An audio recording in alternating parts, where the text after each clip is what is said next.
I want to show you how you can add sound effects to the pages as well.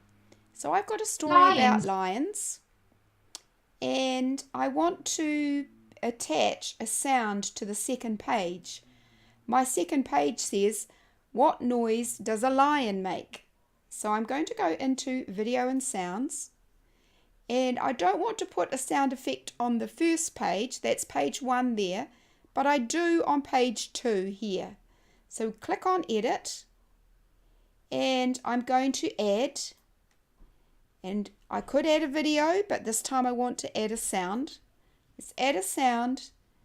It's a new sound, and I know that it's in my downloads, and it's the lion roaring. So I'm going to click on that. You can crop the sound. So go to new section, we'll play it. And this is actually 22 seconds long, so it's very long. So I'm going to crop it by hitting the red button, and that has selected this bit of the sound. We'll play it again.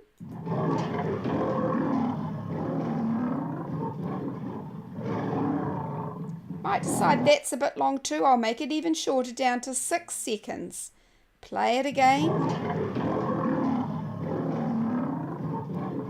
And that's about right. So if you're happy with your sound, you can also edit it just by moving the little blue bar as well, and cropping it that way too. So I'm happy with that. Hit the tick button. And do we want a picture to show while that sound effect's playing? I think that would be great. We'll go to the gallery, and I'm going to type in lion, and it will bring up that picture. There it is. We'll select it, hit the tick button, and now it's going to play that at the same time. So now we hit the tick button, we'll end of story, and let's have a listen to our story. In this case, I'm not going to add the video at the end of the story, but you could do that if you wanted, or the sound effect could all play at the end of the story. So now if we listen to our story. Lions. That's page 1. What noise does a lion make?